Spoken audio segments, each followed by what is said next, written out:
Bismillahirrahmanirrahim. Assalamualaikum warahmatullahi wabarakatuh. Salam dan bahagia.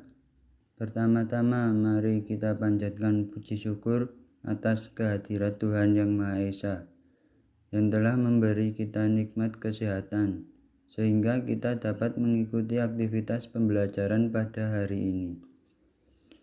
Baiklah, langsung saja kami dari kelompok 5 akan membawakan materi hakikat kalimat. Sebelum masuk ke materi, saya akan memperkenalkan anggota kelompok saya. Yang pertama, Nuni Wulandari. Yang kedua, Danu Ferry Febrianta. Yang ketiga, Vika Apriliani. Yang terakhir, saya sendiri, Wisnu Adi Nugraha. Baiklah, selanjutnya penjelasan materi yang akan disampaikan oleh Saudari Vika Apriliani. Baiklah teman-teman, di sini saya akan menjelaskan pengertian dari kalimat dan unsur-unsur kalimat. Yang pertama, pengertian kalimat. Kalimat adalah perantara yang kita gunakan dalam kehidupan sehari-hari sebagai alat komunikasi. Dengan kalimat, kita dapat mengekspresikan diri kita. Kita juga dapat bertanya dengan menggunakan kalimat dan masih banyak lagi yang dapat kita lakukan dengan menggunakan kalimat. Unsur-unsur kalimat. Dalam pola kalimat dasar, kita dapat menjumpai subjek, predikat, objek, pelengkap, dan keterangan yang merupakan unsur pembangunan suatu kalimat. Unsur-unsur kalimat ini memiliki fungsi dan tugas masing-masing di dalam sebuah kalimat. Kalimat minimal harus memiliki unsur subjek dan predikat. Subjek atau pokok kalimat merupakan unsur utama kalimat. Subjek menentukan kejelasan kalimat. Pada umumnya, subjek berupa frasa atau klausa. Contoh, saya sedang tidur.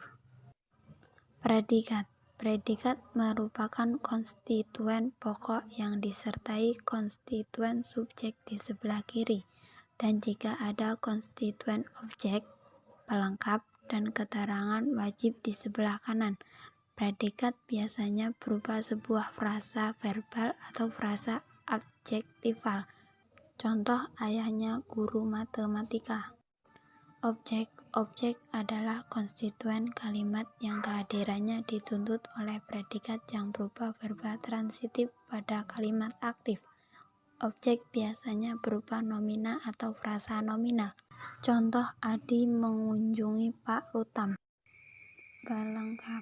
Pelengkap berwujud frasa nominal, frasa verbal, frasa adjektifal, frasa preposisional atau klausa. Pelengkap berada langsung di belakang predikat jika tidak terdapat objek, dan di belakang. Pola kalimat. Kalimat yang jumlahnya banyak biasanya disusun dengan pola yang mempunyai makna. Pola tersebut disusun berdasarkan unsur-unsur pembagi kalimat. Kalimat berpola SP, P verba. Kalimat yang berpola SP merupakan kalimat yang terdiri dari subjek dan predikat di mana subjek berupa nomina, frasa nomina, atau klausa, sedangkan predikat berupa verba atau frasa verba. Contoh, dia sedang tidur. Kalimat pola SP, P nomina. Kalimat yang berpola SP merupakan kalimat yang terdiri dari subjek dan predikat di mana subjek berupa nomina, frasa nomina, atau klausa, sedangkan predikat berupa nomina. Tetapi nomina predikat mempunyai pengertian lebih luas daripada nomina subjek dan berupa nomina penggolongan, identifikasi. Contoh, mereka itu mahasiswa. Kalimat berpola SP, P adjektiva. Kalimat yang berpola SP merupakan kalimat yang terdiri dari subjek dan predikat di mana subjek berupa nomina, frasa nomina, atau klausa, sedangkan predikat berupa adjektiva, kalimat sifat. Contoh, gadis itu cantik. Kalimat berpola SP pelengkap.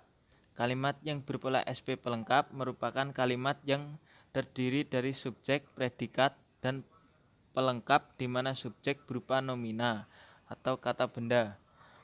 Frasa nomina atau klausa, predikat berupa verba atau kata sifat, dan pelengkap berupa nomina atau kata benda atau adjektiva atau kata sifat.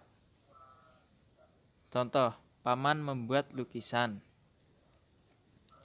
Kalimat berpola SPO. Kalimat yang berpola SPO merupakan kalimat yang terdiri dari subjek, predikat, dan subjek di mana subjek berupa nomina atau kata benda, frasa nomina atau klausa, predikat berupa verba atau kalimat sifat, dan objek berupa nomina atau kata benda atau frasa nominal. Contoh, mereka menonton film. Kalimat berpola SPK. Kalimat yang berpolakan SPK merupakan kalimat yang terdiri dari subjek, predikat, dan keterangan di mana subjek berupa nomina atau kata benda, frasa nomina atau klausa, predikat berupa verba atau kata sifat, dan keterangan berupa frasa berposisi. Contoh, dosen itu selalu ramah setiap hari.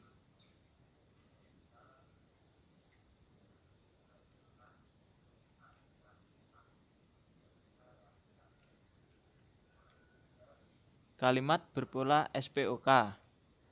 Kalimat yang berpola SPOK merupakan kalimat yang terdiri dari subjek, predikat, objek, dan keterangan, di mana subjek merupakan nomina, kata benda, frasa nomina atau klausa, predikat berupa verba atau kata sifat, objek berupa nomina atau frasa nominal, dan keterangan berupa frasa berposisi. Contoh, Adit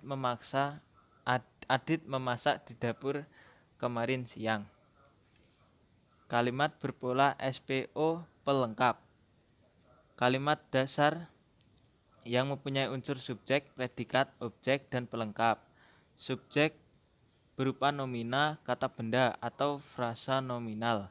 Predikat berupa verba. Objek merupakan nominal, kata benda, atau frasa nominal, dan pelengkap berupa nomina, kata benda, atau frasa nominal. Contoh, ibuku menggorengkan ayah ikan.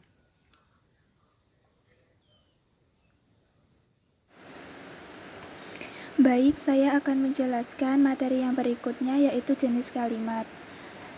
Kalimat dapat dibedakan menjadi beberapa jenis, di antaranya kalimat tunggal dan kalimat majemuk. Yang pertama ialah kalimat tunggal. Kalimat tunggal terdiri dari satu klausa.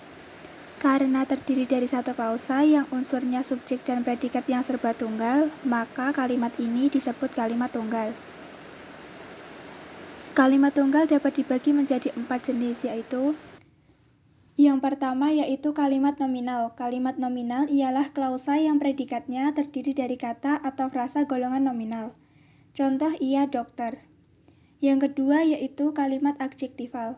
Kalimat adjektival predikatnya terdiri dari kata golongan verbal yang termasuk golongan kata sifat atau terdiri dari frasa golongan verbal yang unsur pusatnya berupa kata sifat. Contoh, udaranya panas sekali. Yang ketiga yaitu kalimat verbal. Kalimat verbal adalah kalimat yang predikatnya terdiri dari kata frasa golongan verbal. Contoh, petani mengerjakan sawahnya dengan tekun. Yang keempat yaitu kalimat numeral. Kalimat numeral adalah kalimat yang predikatnya terdiri dari kata atau frasa golongan bilangan. Contoh, kerbau petani itu ada 5 ekor. Yang berikutnya yaitu kalimat majemuk. Kalimat majemuk adalah kalimat yang merupakan gabungan dari 2 atau lebih klausa tunggal. Kalimat majemuk terbagi menjadi beberapa macam, yaitu yang pertama ialah kalimat majemuk setara. Kalimat majemuk setara adalah gabungan beberapa kalimat tunggal menjadi sebuah kalimat yang lebih besar dan tiap-tiap kalimat tunggal yang digabungkan tidak kehilangan unsur-unsurnya. Biasanya dihubungkan dengan konjungsi koordinatif. seperti dan, atau, tetapi, dan sedangkan. Contoh, Anis kuliah di UI, sedangkan Adit kuliah di UB. Yang terakhir yaitu kalimat majemuk campuran. Kalimat majemuk campuran adalah kalimat yang terdiri dari sebuah pola atasan dan sekurang-kurangnya dua pola bawahan, atau sekurang-kurangnya dua pola atasan dan satu atau lebih pola bawahan. Contoh yang pertama yaitu satu pola atasan dan pola bawahan.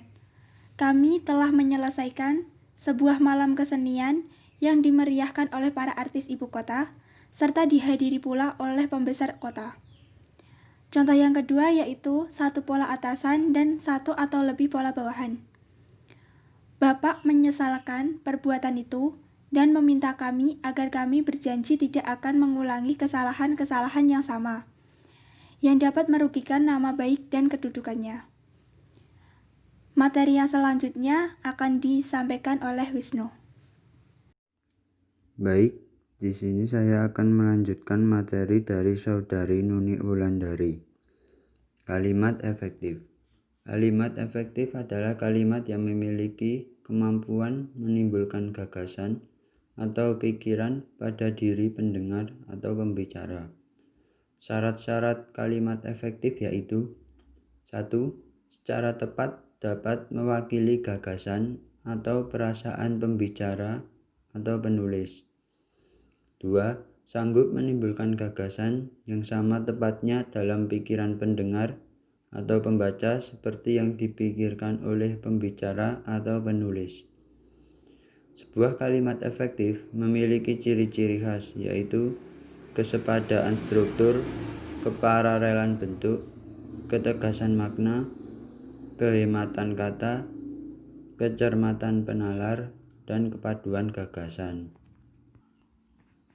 Kesimpulannya, kalimat merupakan suatu bahasa terkecil yang dapat berdiri sendiri dan berdasarkan pola yang mempunyai pikiran makna yang lengkap. Kalimat yang jumlahnya banyak pada hakikatnya disusun dengan pola tertentu yang jumlahnya sedikit. Dalam pola kalimat dasar, kita dapat menjumpai subjek, predikat, objek pelengkap, dan keterangan yang merupakan unsur pembangunan sebuah kalimat. Unsur-unsur kalimat ini memiliki fungsi dan tugas masing-masing di dalam sebuah kalimat. Kalimat minimal harus memiliki unsur subjek dan predikat. Kalimat yang jumlahnya banyak biasanya disusun dengan pola yang mempunyai makna. Pola-pola tersebut disusun berdasarkan unsur-unsur pembagian kalimat. Itu tadi presentasi dari kelompok kami. Apabila dalam kami membawakan materi banyak kurangan dan banyak kesalahan, kami minta maaf yang sebesar-besarnya. Sekian, Assalamualaikum warahmatullahi wabarakatuh.